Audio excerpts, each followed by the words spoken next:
I'm Lex. This is Mark. We're from The Hard Rock Show, and you're watching Seedy Jeezus.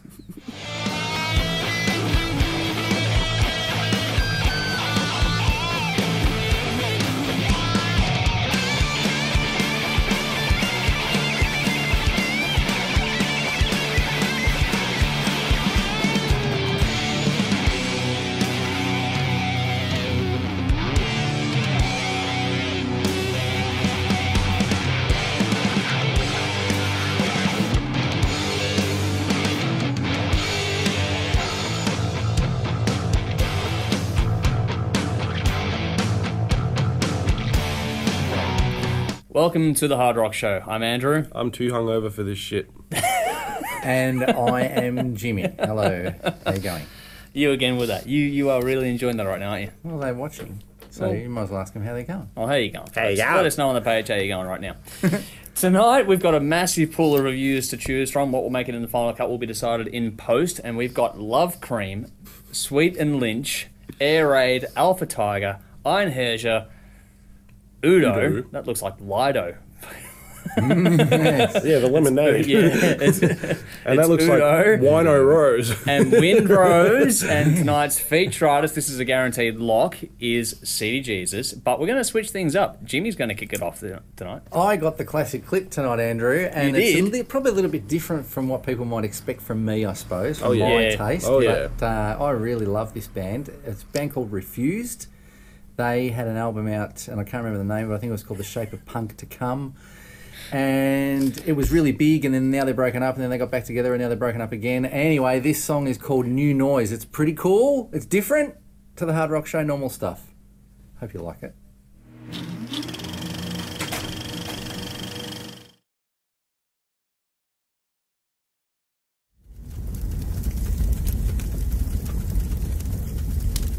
Tonight we bring back the hot topic after it missed out last week, and this one's going to be probably contentious. By the way, for the record, if you didn't like that classic clip, flame him, not me. Not my fault. It's a great album. Steelheart's so much better. Oh, God, not you too. Now, I have no control over that matter.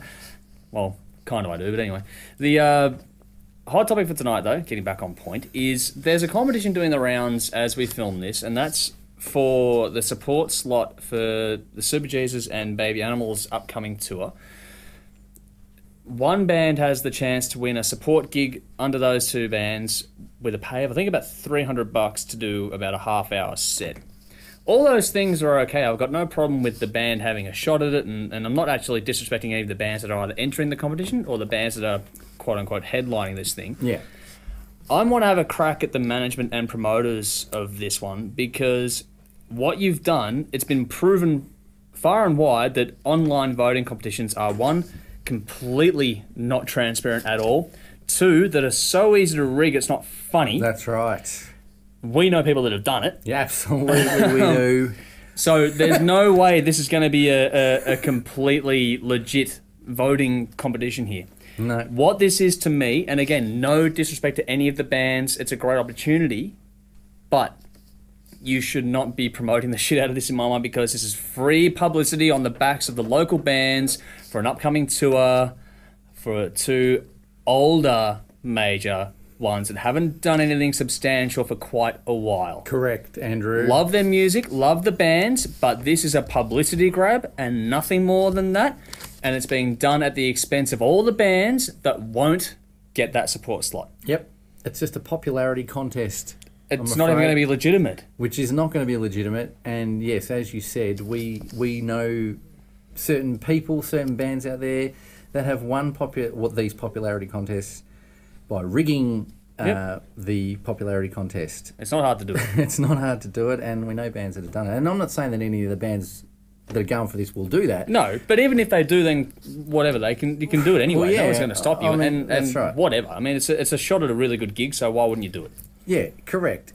But I don't like it. I don't like the way it used to be done a lot a few years ago, and then it's dropped off because I think a lot of the promoters copped a lot of heat from it. Yeah. Well, I think someone's got to call them out on it now, and that's why we're doing this today. Yeah, and now it's come back for this particular thing, and I hate it. I think, it should really go to the most deserving band, not necessarily the most popular band. I know the exact answer to that, though, will be people will be going, well, who's going to decide that? Well, we can. Yeah, we could. Yeah. What do you reckon, Mr. Hungover? You got You're anything to useless say all about night. this at all? Purple dishwasher monkey liquid In the bin? in the bin. I don't really care. It's a Sunday. We were filming this on a Sunday, and he went Yeah. out last night and had way too much to drink, and he's paying for it today, and we're making sure he pays for it. Yes, absolutely. What do you mean way too much? There's no such thing.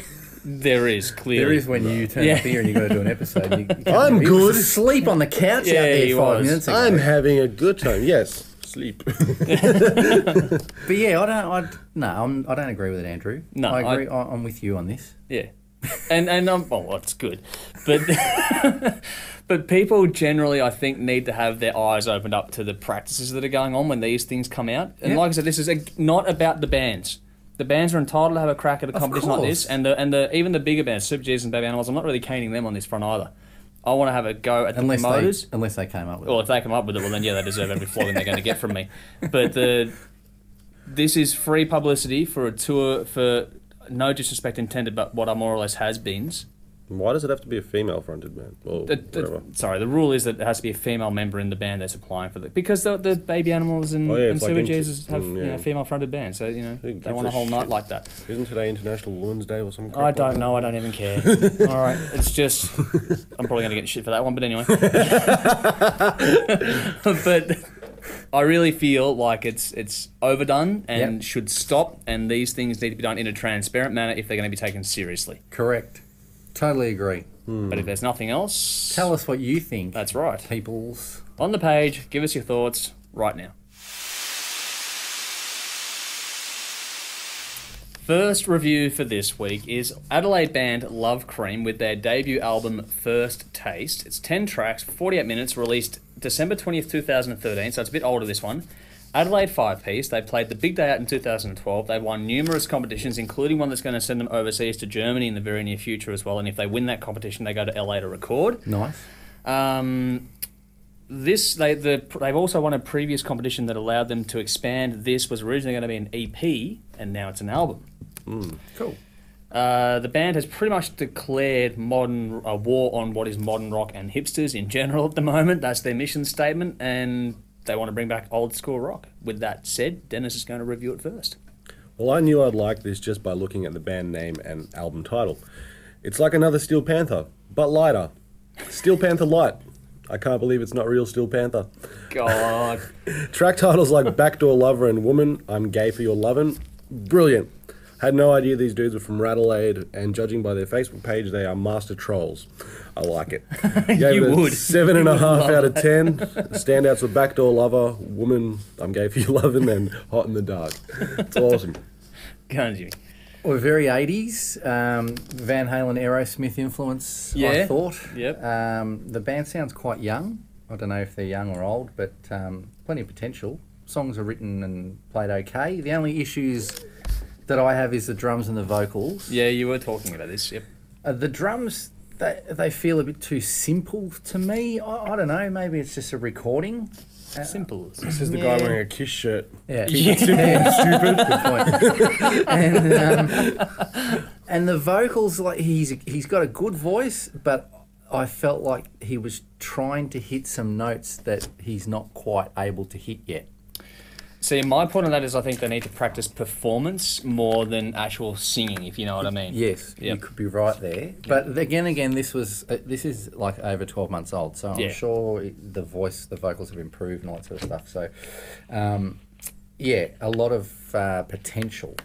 The lyrics are very cliche, and but they suit the music. Some of the lyrics are a bit cringeworthy, but it's all right. It's fun.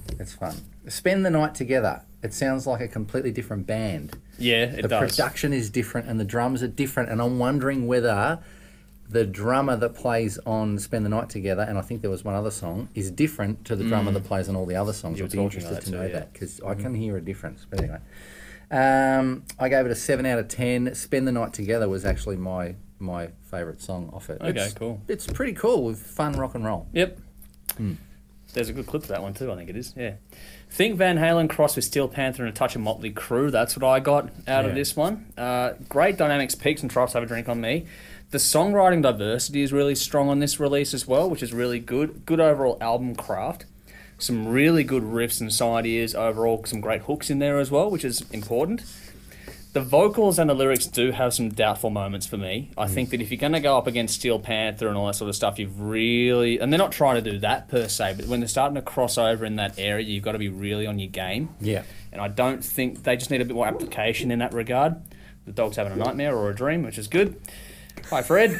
Just, you know, you can't see him, but we can hear him. It's like you're doing the chicken dance and the dog impression. But anyway, now, I love where they're going. They just need a little bit more polish because polish is really important on records like this. So the production is slightly lacking in that regard. But I read how they turned this into an album after I reviewed it. When they was originally going to be an EP, and that to me makes a lot more sense because I feel like there's an EP's worth of really strong, solid material, and the rest just need a little more work done to it. Totally agree. That's what I feel like off of this. But that said, this album is a definite grower. The more I listened to it, the more I liked it. Overall, the overriding thing is the potential in this band, and I reckon it's amazing. I really look forward to the future, and this could have been a really super release with a bit more work and polish on it. I'll look forward to the next one and what they're doing now. They've just released their debut clip for Spend the Night Together. They're heading overseas to that competition in Europe, and if they win that, they get to record in LA. Good luck. The other news from them lately is that they're rehearsing. They're obviously rehearsing, but they're going to be releasing a brand new single, which they're recording right now as we film this. Could be released as soon as April. Sweet. Moving into more of a 70s rock direction, apparently, is the word from them. Cool. Now, I gave it 7 out of 10. I picked Open for Business, Spend the Night Together, and Why Not Me, and we'll give you a taste right now. Next review for this week is Sweet and Lynch with Only to Rise. Now, 12 tracks for 48 minutes. It's the first album from this pairing. The lineup consists of Michael Sweet from Stryper, George Lynch of Dokken and Lynch Mob, James Lomenzo of White Lion and Megadeth, and Brian Tichy, I think that's pronounced, of Whitesnake. Another one of Serafino Perugino, whatever his name is, president of Frontiers Music. This one will apparently be toured, though. Yeah, I heard that, yeah. Which will be interesting. Who's going to go first on this one? I'll go first. All right. I was excited about this album. You were? Because Michael Sweet is a great singer and George Lynch is a fantastic guitarist. Should be good. And it is good, but it's not that exciting, I didn't think. No? No. I get why you think that. Yeah, I felt like the songs were sort of going through the motions a little bit, and I found the sound a little too loud. It was almost distorting in my headphones. Oh, I've heard worse than that. Mix, yeah. I've heard much worse than that. Yeah, true. But anyway, I'm glad they wrote the songs together. They apparently sat down and wrote all these songs together, the two of them, which is pretty cool. Because a lot of the Frontiers stuff is just like, oh yeah, that dude, and we'll match him with that dude. I think that's what happened in this case, mate. I don't know what you read. No, I read they wrote the songs together. Yeah? Yeah. No, I read that apparently George Lynch would email a minute to a minute and a half worth of riff through to... Yeah, I read that too. Oh, somebody's lying. Who is it?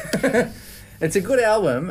It's good hard rock, but maybe I expected too much, I think. Yeah. I think that the last Stryper album kind of gives away where this was going to be going from Michael Sweet. Yeah. I gave it a 7 out of 10, and there was a song in there called The Wish Recover, I think it was called. The Wish and Recover is a different song. Oh, okay, well, there you go. One song was called The Wish, and the other song was called Recover, and I like both of those. Well, yeah, this is one release that's had me psyched for a very long time. Very pro. Go, guys. Go home, boy. Yeah, I was psyched about this for a very long time. George Lynch is one of my favourite guitarists of all time and a huge influence of mine. Michael Sweet, on the other hand, is one of the great heavy metal singers in a band that gets a lot of hate.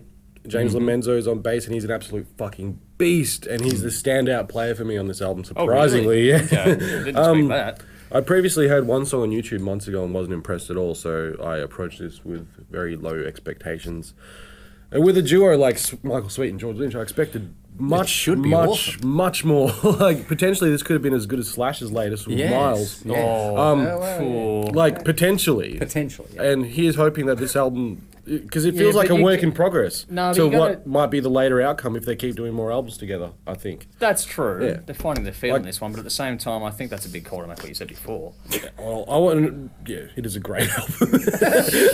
The song September has a total rip-off of Iron Maiden. Yes. Wasted Years riff. Yep. Yeah. Tell me I'm wrong, I dare you, because I'm right. No, I heard that as well. I heard that as well. I hate to we're say both it. agreeing we're right. I hate to say it, but George Lynch is a mere shadow of his former self, and his playing on this is mediocre at best. The only Dokken-esque riff was on the title track, so don't expect anything out of the world like the shit he was playing back in the 80s. Also, the end of the fucking that track, and which is the last song on the album, is like the worst ending I've ever fucking heard. It's like disgusting. Like, what the fuck? Listen to it. Listen to the last song at the end. It's a fucking horrible way to close the album. Yeah, no, it's not. It's like it sounds like kids playing fucking drums. Got a feeling this one's going to YouTube, kids. I suppose the production wasn't bad, and Lomenzo's playing was damn good, but I was left extremely disappointed. But I gave it a 5 out of 10 anyway. The Wish and Recover I'm going to give you a 5 out of 10 standouts. for your review by talking like this all the time.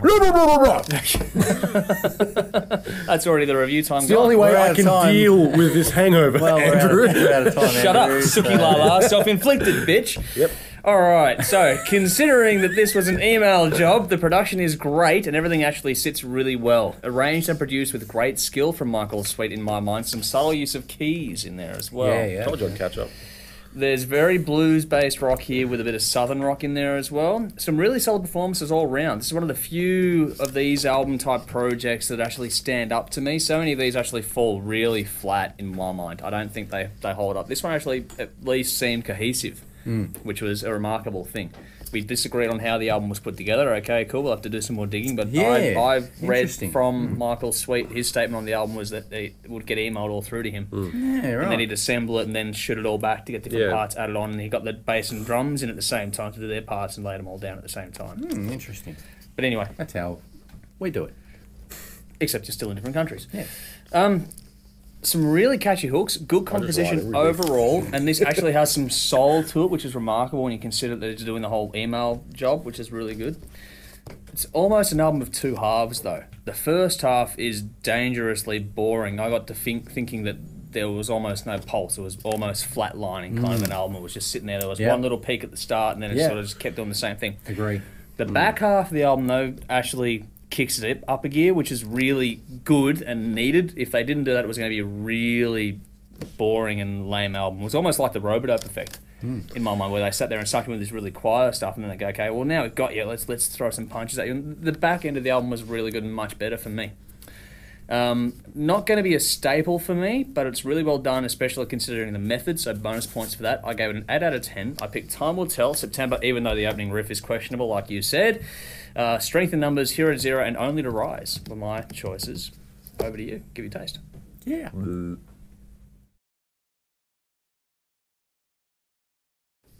Next up is Alpha Tiger with Identity. 10 tracks, 49 minutes, third release from a German 5-piece, all born between 87 and 89. Oh. There you go. Work that one out. And Dennis wants to go first, I believe. German heavy metal. Fuck yes. I've never heard of these guys before, but now I'm glad I did. The only negative thing I can say is that the guitars sound too digital and that the vocals can be low in the mix at times. The drums also sound programmed, but that just could be hungover ears because I listened to it today.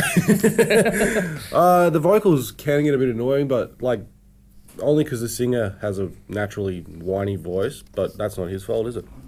It's his stupid parents. Wow, okay. Great fucking tunes, like really great songs, just the production could have been better, and 7 out of 10, can't remember any standouts. That's alright, it's not a bad review from my wang. No, really not. Yeah. Huge Jeff Tate influence Oh, in this yeah. dude's voice. Massive. The Rage for Order era Jeff Tate. Yeah. Man, very, very high. Huge. Very 80s orientated heavy metal. Mm-hmm. Yeah, I got that too. I quite like it. There's nothing original about it, but I didn't mind it. Like, Yep. heard it all before, but whatever. It's because you're as old as dirt. Yep, fans of early Queensryche or Fate's Warning type stuff may enjoy this. Yep. No real complaints. It's a good 80s heavy metal throwback. Some catchy songs. It's well done. I'd like to hear the singer develop his own style a little bit more.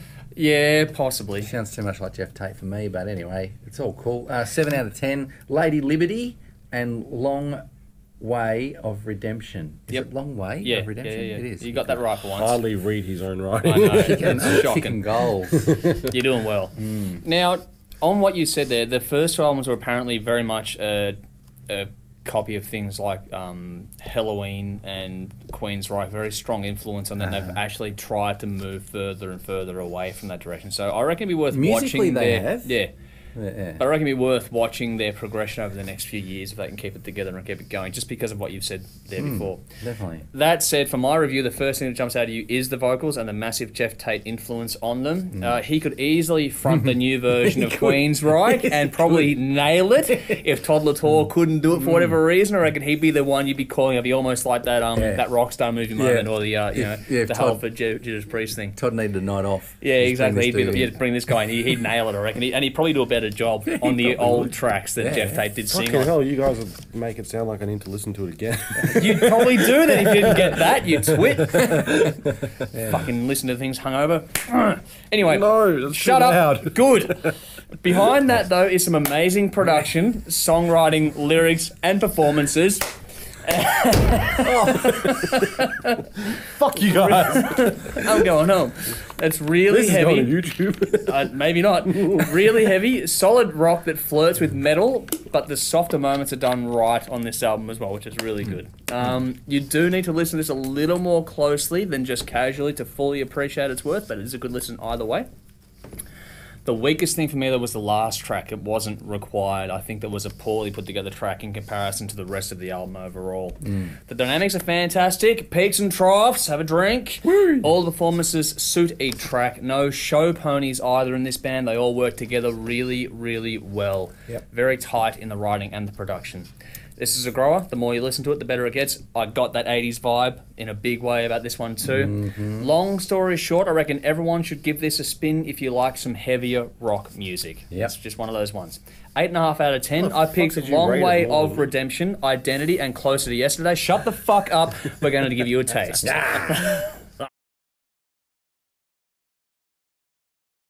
This week's clip of the week. I'm taking over. That did not Bosnian guitarist Emir Hot with Synergy. It's awesome instrumental. Lick my balls. Guitar wankery.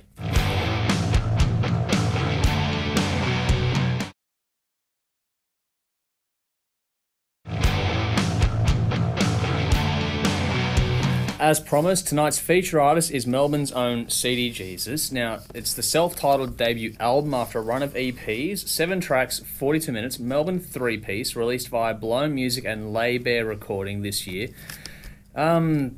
Just before we get into it, they've got the album launch March 20th at the Tote. They're on a European tour from June 4 to 14, including Freak Valley Festival in Germany, Belgium, and the Netherlands. Nice. They're doing a film clip for How You Doing, and they've already got a film clip for Shakin' the Fuse. Who wants to go first? I'll go first. Okay, you go. Is that all right? Yeah. I think we This can is manage that. dirty, loud, straight up rock and roll. Yep. I really like this album. Great energy. It was like, it felt to me like they were recording it completely live in the studio.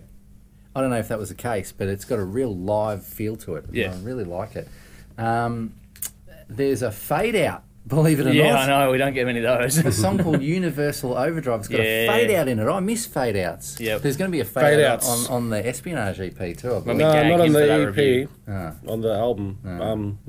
Fade outs, the epitome of the 80s. Love it. Love the fade out. Great rock, bit of psychedelic rock. Yep. These guys have got it, I reckon. I really like this band. No, they're really good. They're good. Sabbath, Zeppelin feel. Yep. They got their own spin on it though. Absolutely, they do. Yep. If you love that whole 70s sort of loose rock feel to your music, you're going to love this. Yeah, it reminded me of like a Deep Purple jam. Yeah. Like when they just jam on like a riff or two for like ages. Yeah. Yes. Yep. And I've seen these guys live, and they are bloody good live too. They are. So I gave it a 9 out of 10. Loved all the songs. It's a really good album. Have you got it? Yep. Keep going. I'm going to do your trick. Dennis, go for it. I'm finished. What trick? He's going to be a tricky guy. Watch what he does. Watch. It's special. Well, I met two of these guys and they're fucking great dudes. Very knowledgeable and awesome to chat to. I'm not usually a fan of the fuzz guitar tone. No, you're not normal. But these guys pulled off really well with the style of music. Like you said, loose 70s rock kind of. Yeah. It's raw as fuck and dirty as fuck and I like it. Actually, I love it. The spirit of the 70s is strong with this one. Gave it a 7.5 out of 10 and I didn't write any standouts down, but you know, they're all fucking good. There you go. Now, I picked 60s and 70s real old school approach, and you can imagine this being perfect for vinyl. Can I have that for a second?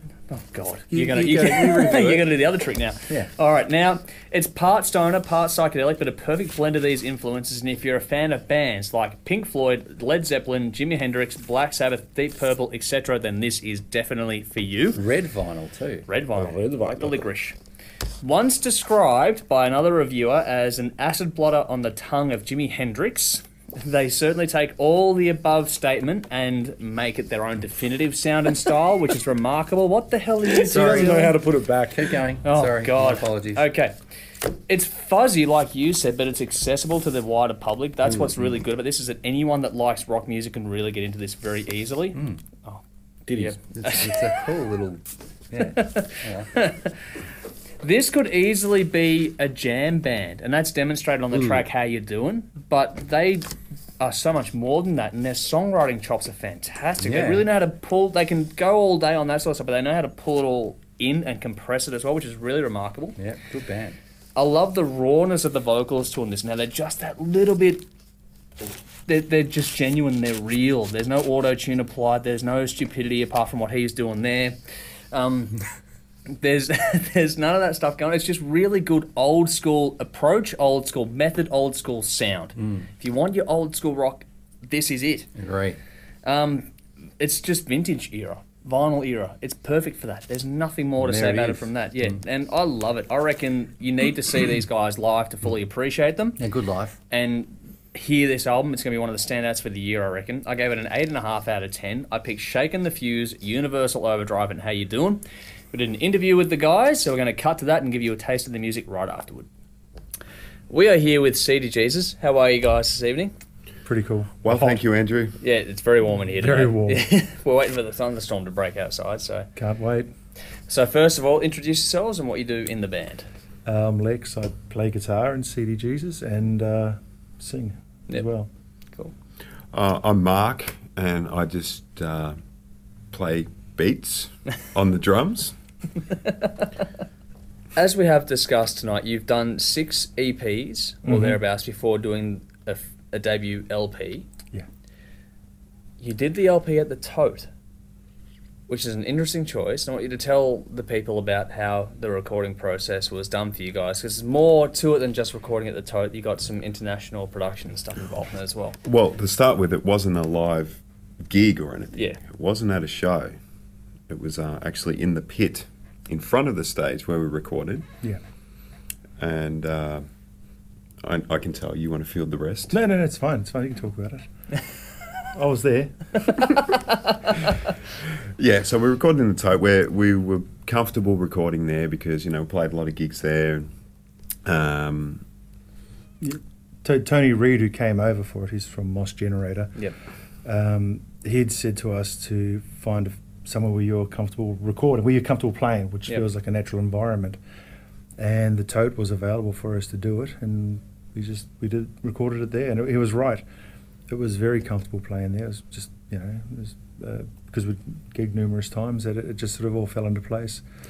And primarily it's a live album, but not, like as Mark said, there's no audience, but there's we just sort of dropped the vocals on and maybe a second guitar for rhythm in places, but a lot of it was taken, there'd be like a small divider between the drums and the guitar, so there wasn't as much bleed. There is guitar bleed, but Tony's quite comfortable working in that environment. He does a lot of recordings in the States of lots of bands, and it was a way of working that he has no problem with, and he set us all up and had it all working, and he went away quite happy with what he had, and the results we're very happy with. We're actually looking at doing our next album with Tony in January. Okay. Yep.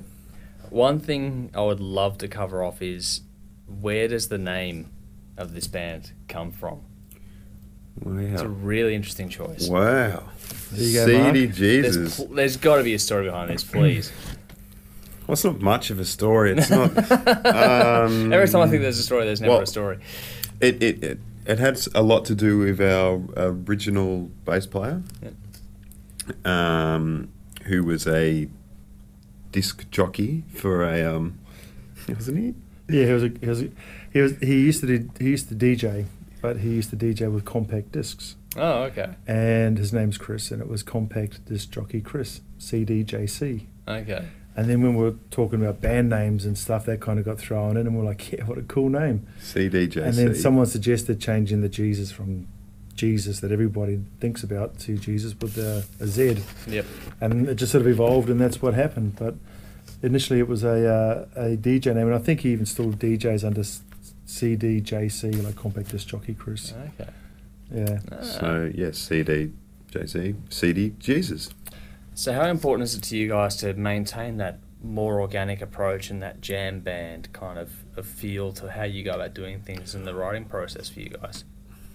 Well, it's pretty important. I mean, because it's a certain identity that we sort of share with each other, and I don't know, there's not that many bands who, just do that, especially live. I don't know. Yeah. If we stop doing that, I mean, we've got the odd song that's just straightforward, but we have a lot more fun playing the. Yeah, I mean, I think the jam's are always going to be there, because for us, I think there's nothing more frustrating as, how you watch a DVD of a band that's coming out from the States, a big international band, and you watch them live, and then you go to the show and it's exactly the same shit, but they just change, hello Colorado to hello Melbourne, and that's the only thing different, and the rest was straight off the video. The solos are identical, the set list is identical, it's all set, the lights are all to a timer, the whole lot, and they got markers on the stage for where they stand for certain parts, and that's all cool because that's part of their professional show and everything, and that's what you're paying $140 for.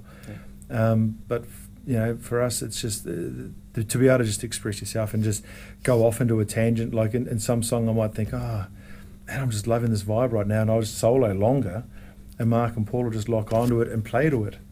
It's things like that. It's kind of nice to know that not every set is exactly the same. No, it's not. There are key parts in a song that you'll hear, but then sometimes the solos will be completely different. The whole feel of the song might even be completely different. We'll play it in a totally different. We might play it at a halftime or something. It's just so we can explore other. It's like speaking in a different language, I guess. You say the same words, but the sound is different. You've got the album dropping as this goes for about 6 days from now. Yep. But you're also touring Europe, Germany in particular, one particular festival. So tell us a bit what's coming up in that regard. You go. No, okay, right. We're playing. You've been talking a lot, so I'm hoarse. We're playing at a festival called Freak Valley Festival. There's a good lineup on that too. In Germany, some good bands. The likes of Earthless, Blue Pills, Orchid. It's a festival that showcases like psychedelic, sort of hard rock, sort of 70s style bands, of today that are playing that sort of style, like perfect for you guys. Stoner, psychedelic doom bands, and it just suits us perfectly, and we're just so happy to be playing at that because it's just so our niche, and it's in Germany as well. So whilst we're going over to play that, we're going to play a few other shows in Belgium and the Netherlands, and a few other shows in around Germany and stuff, and maybe Luxembourg. I think in Luxembourg. Yeah, maybe Luxembourg. Yeah. So what is coming up for you guys over the next 12 to 18 sort of months overall? Well, we've got our album launch on March 20 at the Tote, with some awesome bands. Mm-hmm. Lex mentioned them earlier: Sun God Replica, River of Snakes, and Triple T DC. Then after that, we're going to go up to Sydney and Wollongong, which we've been going up there a fair bit over the last couple of years. Play a few shows around there. I think we might be playing on a boat. No. No, that's not happening? No. Okay. And then... I missed that meeting. Yeah. And then after that, we're finally doing a residency at Cherry Bar in May. More details to come on that. Yep. Lineups haven't been fully organised yet. Fly to Germany in June. Then we're flying to Germany, June. And then... then we're coming back. Yeah, Paul gets back in, I think, late July or something. And then we start working on the material, and then hopefully January we record the next album and tour and continue on. A lot of that's still up in the air, so I've been kind of vague about that, but you know what I mean. Well, thank you very much for coming out tonight, guys. Very much appreciate you coming here and making the time to do it. So yeah, that's awesome. It's been great to have you here. Thank you for having us. No worries at all. Yeah, it's been good catching up and finding those little 6 degrees of separations. Yeah, exactly. Many of them. Yeah, many of them. It's kind of cool.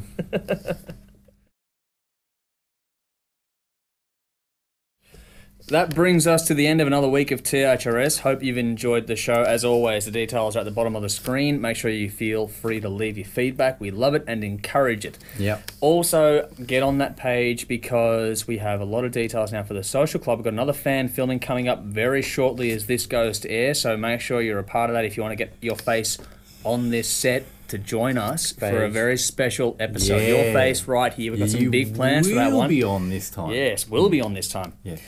No, not you in the background there. Peanut Gallery can be quiet. Yeah. Now we've got all that and so much more along with... THRS Radio Andrew. Got some real special stuff happening there. We do. Andrew's trying to get me to do a solo. Yeah, how's that working out for me so far? I'm trying my best. Just having a few technical problems, but we'll get there. You are a technical problem. Yeah, I am a technical problem. Yes. That should be in the credits. Yeah, Technical problems, Jimmy Van Zeno. It's going to happen very soon. Yes. And a few other little bits and pieces that we've already got lined up. They're in the works if they're not already on the air right now as we go to air with this episode. Yeah. But thank you for joining us. Next week, come in. We got June.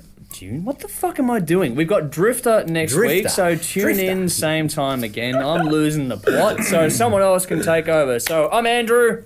I'm hungover. Yeah, I'm getting better. Dennis. I'm Jimmy. Thanks for watching, and until next week. Drink lots, buddy. Buddy. Go the Pies. Rock on. Rock on.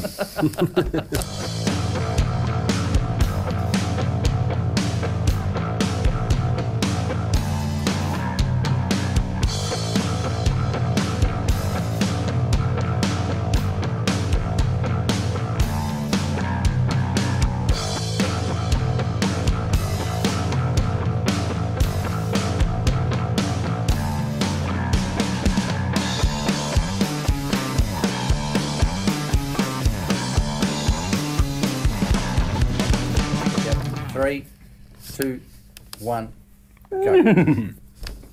God. Start again. 3. Post on the wall out there. Oh, fuck. You dickhead. That hurt. Crate head. You like the blockhead off the Gumby. Not my greatest moment. Fuck. Oh, yeah. The crate puns are coming. No. This is happening. Last. Okay. 3, I nearly stole your thunder. 1. Go. Hi, Fred. Just, you can't see him, but we can hear him.